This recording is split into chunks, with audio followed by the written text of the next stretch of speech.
Hello students, welcome to my channel. आज मैं आप सभी को इस वीडियो में चैप्टर नंबर 4 की एक्सरसाइज 4.2 का क्वेश्चन नंबर 6 करवाने जा रही हूँ। हमें दिया है a cottage industry produces a certain number of pottery articles in a day. It was observed on a particular day that the cost of production of each article was 3 more than twice the number of articles produced on that day. If the total cost of production on that day was rupees 90, find the number of articles produced and the cost of each article. तो question number 6 में हमें बोला है कि ये cottage industry है जो हर रोज ना कुछ नंबर ऑफ पोट्री आर्टिकल्स बनाती है। ठीक है, यानी कि जो मिट्टी से चीजें बनाई जाती है वो बनाकर तैयार करती है।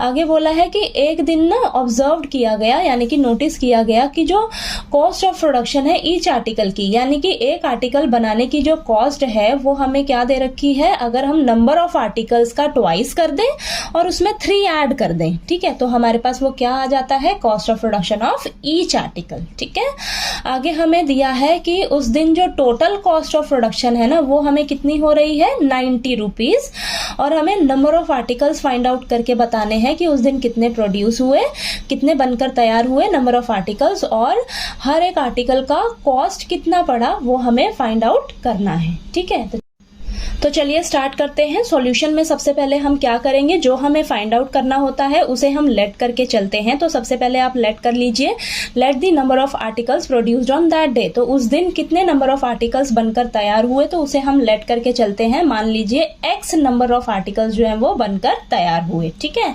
आगे हमें बोला है कि कॉस्ट ऑफ प्रोडक्शन दे रखा था कि ईच आर्टिकल का कॉस्ट ऑफ प्रोडक्शन कैसे दिया है।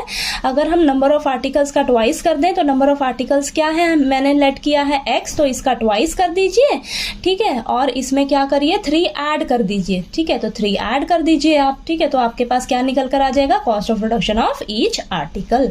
ठीक है, अब टोटल कॉस्ट ऑफ प्रोडक्शन क्या होगा उस दिन का, टोटल कॉस्ट ऑफ प्रोडक्शन कैसे निकालेंगे हम, जो टोटल नंबर ऑफ आर्टिकल्स है ना उसे हम क्या करेंगे, मल्टीप्लाई कर देंगे हर एक आर्टिकल के कितनी कॉस्ट पड़ रही है, ठीक है, उससे। ठीक है, तो यहाँ पर देखिए टोटल नंबर ऑफ आर्टिकल्स कितने बनकर तैयार हुए, x, मल्टीप्लाई कर देंगे कॉस्ट ऑफ ईच आर्टिकल, कितनी हो रही है हमें कॉस्ट, 2x + 3। ठीक है, इन दोनों को आपस में मल्टीप्लाई कर दीजिए तो आपको क्या निकल कर आ जाएगा, total cost of production on that day. अब हमें गिवन क्या है, आपको गिवन भी है कि जो टोटल कॉस्ट ऑफ प्रोडक्शन है आपको कितनी दे रखी है, ये तो आपने क्वेश्चन के अकॉर्डिंग निकाली कि जो टोटल कॉस्ट ऑफ प्रोडक्शन है वो क्वेश्चन के अकॉर्डिंग देखिए आपने क्या किया, टोटल नंबर ऑफ आर्टिकल्स और उसे मल्टीप्लाई कर दिया कि एक आर्टिकल बनाने की जो कॉस्ट है हमें इतनी पड़ रही है, तो दोनों को आपस में मल्टीप्लाई करोगे तो टोटल कॉस्ट ऑफ प्रोडक्शन निकल कर आ जाएगी। और आपको टोटल कॉस्ट ऑफ प्रोडक्शन दिया भी हुआ है, कितना दिया हुआ है, 90 रुपीज। ठीक है, 90 रुपीज दिया है।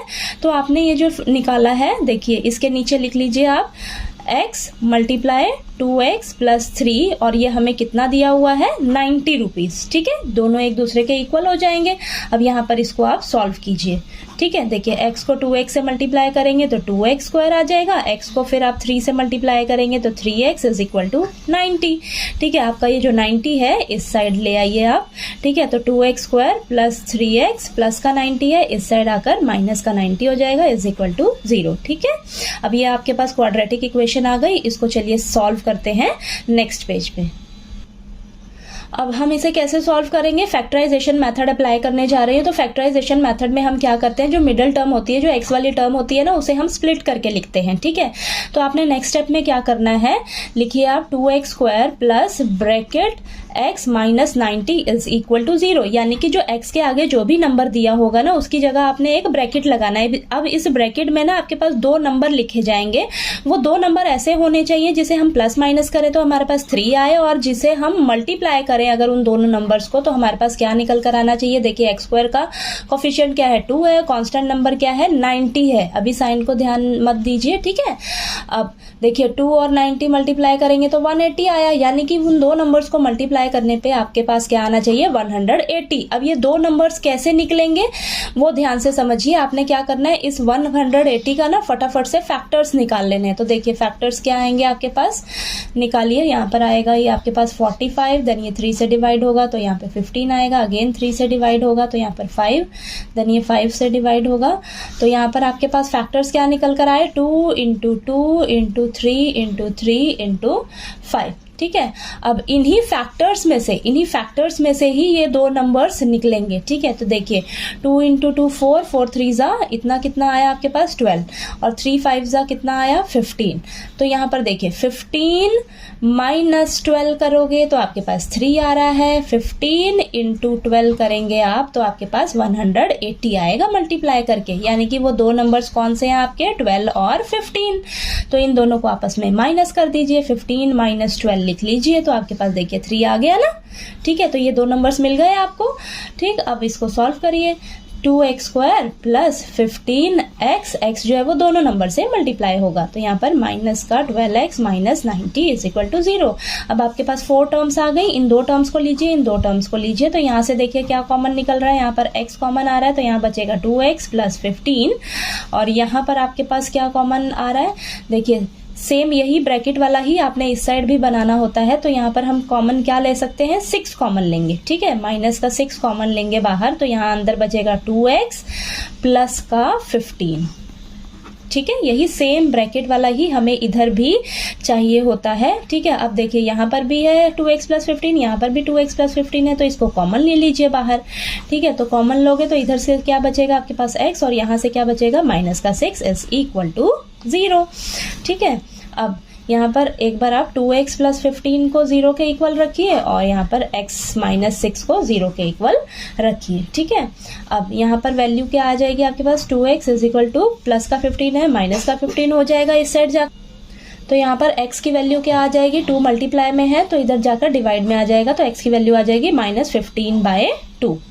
ठीक है, और यहाँ पर x की वैल्यू क्या आ जाएगी, माइनस का 6 है तो इस साइड जाकर प्लस का 6 हो जाएगा। ठीक है, तो यहाँ पर आपके पास x की वैल्यू एक नेगेटिव आई है और एक में पॉजिटिव। ठीक है, तो ये जो नेगेटिव वाली वैल्यू है ये हमारी क्या हो जाएगी, रिजेक्ट हो जाएगी। ठीक है, क्योंकि जो नंबर ऑफ आर्टिकल्स हमारे पास हैं वो नेगेटिव नहीं होंगे। ठीक है, तो हमारे पास x की वैल्यू क्या आ जाएगी 6। ठीक, तो यहाँ पर आप लिखिए नंबर ऑफ आर्टिकल्स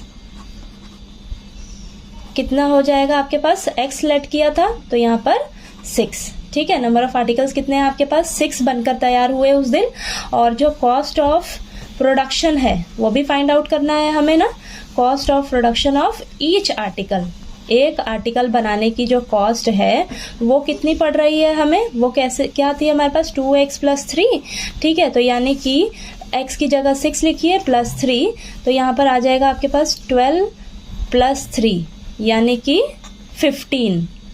ठीक है, तो एक आर्टिकल बनाने की जो कॉस्ट है वो कितनी पड़ रही है आपको 15 रुपीज। ठीक है, अब 6 और 15 को अगर आप मल्टीप्लाई करके देखोगे तो आपके पास 90 आएगा। ठीक है, तो आपको क्वेश्चन में यही दिया हुआ था कि जो टोटल कॉस्ट ऑफ प्रोडक्शन है वो हमारे पास कितनी आ रही है 90 रुपीज। ठीक है, यानी कि जो हमारा आंसर निकल कर आया है वो एकदम करेक्ट है। ठीक है, तो आपको क्वेश्चन नंबर 6 जो है वो अच्छे से क्लियर हो गया होगा। कहीं कोई डाउट आया आपको क्वेश्चन में तो प्लीज आप कमेंट करके पूछिएगा। वीडियो अच्छा लगे तो प्लीज लाइक कीजिए, शेयर कीजिए और ज्यादा से ज्यादा सब्सक्राइब कीजिए मेरे चैनल को। Thank you so much.